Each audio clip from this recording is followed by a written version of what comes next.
Chapter 25. Though Mrs. Jennings was in the habit of spending a large portion of the year at the houses of her children and friends, she was not without a settled habitation of her own.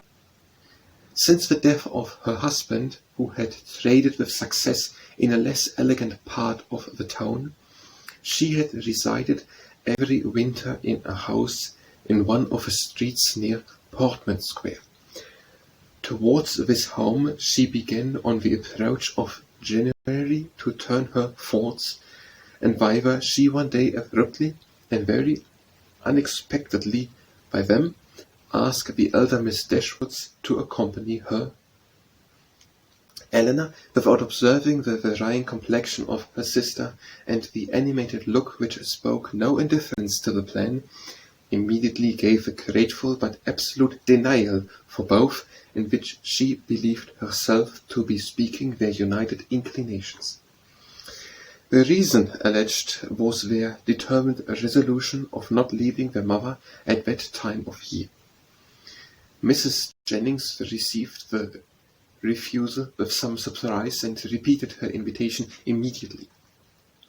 "Oh Lord, I'm sure your mother can spare you very well, and I do beg you will favour me with your company, for I've quite set my heart upon it.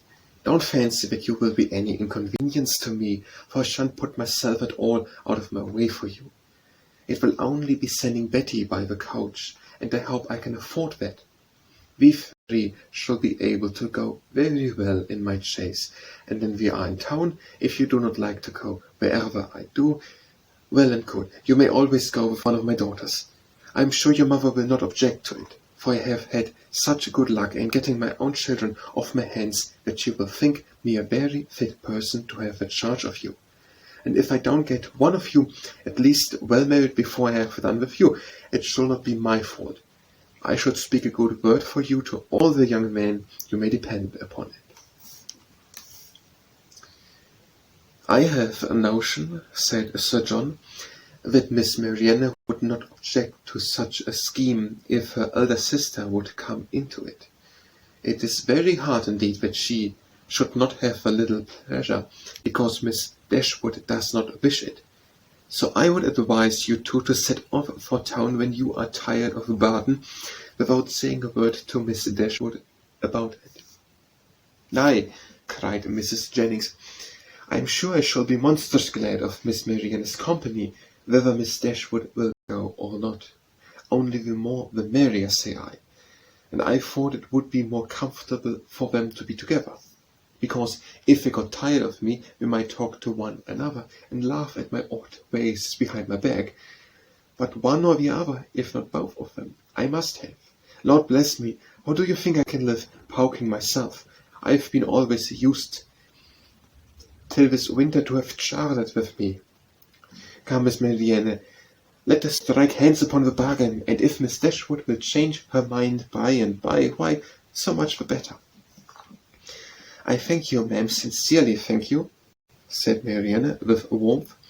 "Your invitation has ensured my gratitude for ever, and it would give me such happiness, yes, almost the greatest happiness I am capable of, to be able to accept it. But my mother, my dearest, kindest mother, I feel the justice of what Eleanor has urged, and if she were to be made less happy, less comfortable by our absence, oh no, nothing should tempt me to leave her. It must not be a struggle."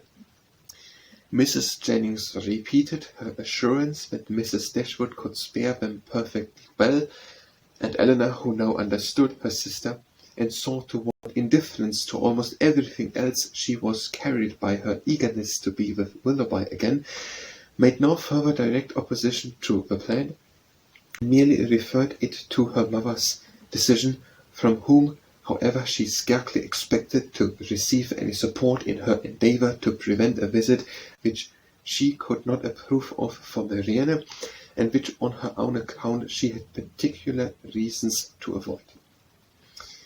Whatever Marianne was desirous of, her mother would be eager to promote.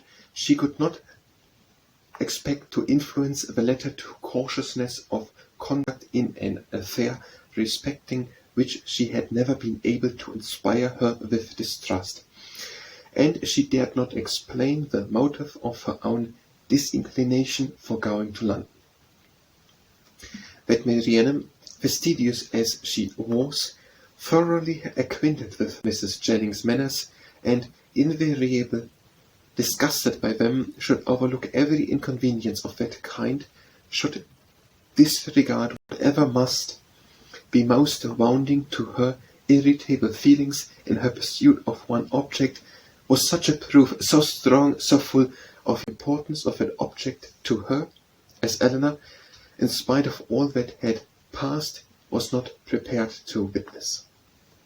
On being informed of the invitation, Mrs. Dashwood, persuaded that such an excursion would be productive of much amusement to both her daughters, and perceiving through all her affectionate attention to herself how much the heart of Marianne was in it, would not hear of their declining the offer upon her account, insisted on their both accepting it directly, and then began to foresee, with her usual cheerfulness, a variety of advantages that would accrue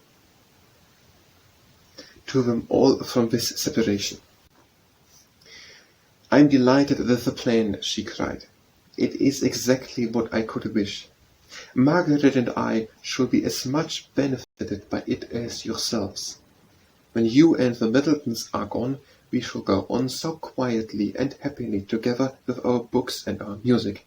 You will find Margaret so improved when you come back again, and I have a little plan of alteration for your bedrooms too, which may now be performed without convenience to anyone. It is very right that you should go to town. I would have every young woman of your condition in life acquainted with the manners and amusements of London. You will be under the care of a motherly, good sort of woman, of whose kindness to you I can have no doubts. And in all probability you will see your brother, and whatever may be his faults, or the faults of his wife, when I consider whose son he is, I cannot bear to have you so wholly estranged from each other." "Though with your usual anxiety for our happiness," said Eleanor, "you have been obviating every impediment to the present scheme which occurred to you, there is still one objection which, in my opinion, cannot be so easily removed." Marianne's countenance sank. "And what," said Mrs. Dashwood, "is my dear prudent Eleanor going to suggest? What formidable obstacle is she now to bring forward? Do not let me hear a word about the expense of it. My objection is this. Though I think very well of Mrs. Jennings' heart, she is not a woman whose society can afford us pleasure, or whose protection will give us consequence." "That is very true," replied her mother, "but of her society, separately from that of other people, you will scarcely have anything at all, and you will almost always appear in public with Lady Middleton." "If Eleanor is frightened away by her dislike of Mrs. Jennings," said Marianne, "at least it need not prevent my accepting her invitation. I have no such scruples, and I am sure I could put up with every unpleasantness of that kind with very little effort." Eleanor could not help smiling at this display of indifference towards the manners of a person to whom she had often had difficulty in persuading Marianne to behave with tolerable politeness, and resolved within herself that if her sister persisted in going, she would go likewise, as she did not think it proper that Marianne should be left to the sole guidance of her own judgment, or that Mrs. Jennings could be abandoned to the mercy of Marianne for all the comfort of her domestic hours. To this determination she was the more easily reconciled by recollecting that Edward Ferrars, by Lucy's account, was not to be in town before February, and that their visit, without any unreasonable abridgment, might be previously finished.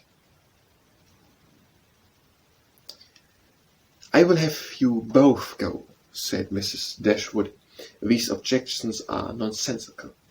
You will have much pleasure in being in London, and especially in being together, and if Elinor would ever condescend to anticipate enjoyment, she would foresee it there from a variety of sources.